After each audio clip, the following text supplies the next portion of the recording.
A jungle safari jeep has its front windscreen tilted. When hailstones fall vertically at speed 5√3 meter per second, after bouncing from the windscreen, it is observed from jeep that hailstones rebound vertically. If the windscreen is tilted at 60 degree with the vertical, find the speed of jeep. Consider elastic collision. देखिए पहले मैं safari jeep बना के दिखाऊं. Tilted बोलिए इसकी screen. ऐसे है इसकी स्क्रीन. अरे देखा होगा आपने, एनजीसी में कई बार होता है. थोड़ी सी जीप बना के दिखा देता हूँ ताकि आपको अच्छा लगे.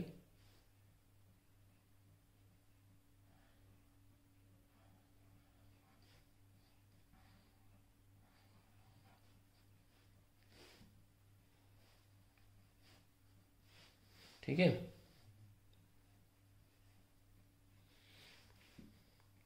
तो ऐसी कोई जीप है, जफा सफारी जीप बोलते हैं इसको, जंगल में चलाई जाती है जो. ओके. ना हो क्या रहा है कि हेल स्टोन्स जो हैं fall vertically at speed of 5√3 metre पर सेकेंड. ये शायद ओले को बोलते हैं हेल स्टोन्स. तो हेल स्टोन्स तो वर्टिकली गिर रहे हैं भाई, VH. और सफारी जीप राइट साइड जा रही है, तो सफारी जीप की मद के नज़र से हेल स्टोन्स कैसे दिख रहे होंगे, इसे बोलते हैं speed of hailstones with respect to jeep. हमने क्या बताया था आपको, हमेशा वेक्टोरियल डिफरेंस होता है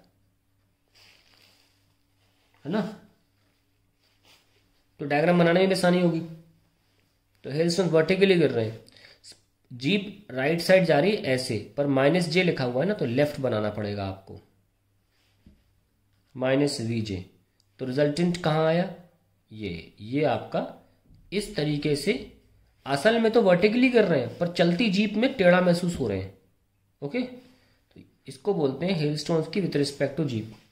चलती जीप में ऐसे महसूस हो रहे हैं,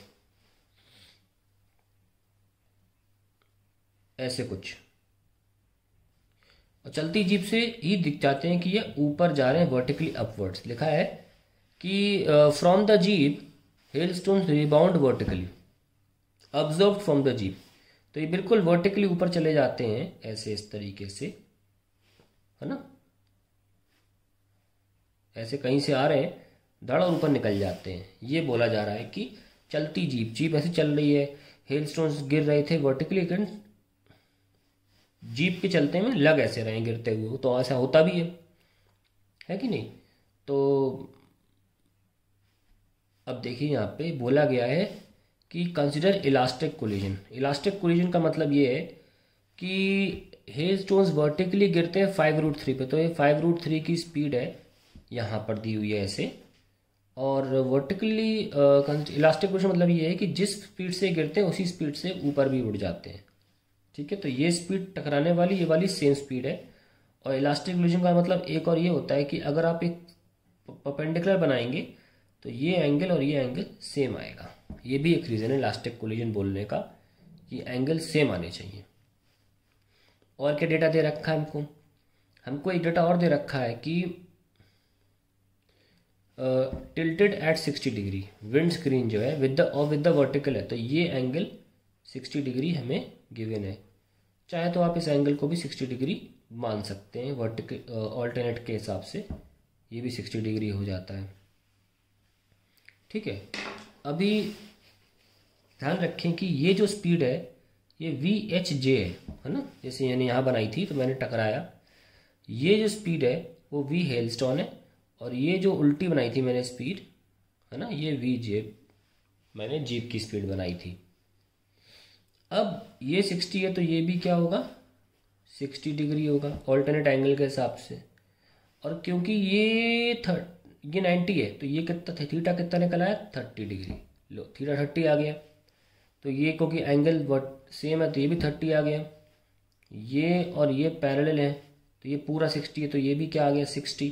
तो इस ट्राइंगल के लिए हमें ये एंगल मिल गया 60 डिग्री. तो आइए बनाइए इसको. ये एंगल है 60 डिग्री. V हेलस्टोन की स्पीड है, जीप की स्पीड है, और ये जो स्पीड है हमको दे रखी है, सॉरी हेलस्टोन की 5√3।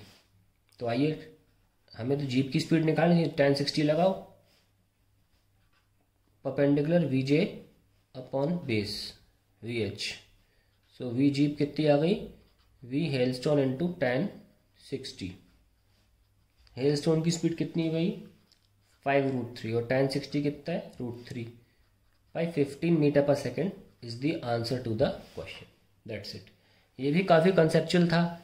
रिलेटिव वेलोसिटी अच्छी तरीके से आएगा तो आप कर पाओगे, और इन क्वेश्चंस को एक बार देखने से कुछ नहीं होगा, 3-4 बार देखिए आप इन क्वेश्चंस को, समझिए कैसे हो रहे हैं।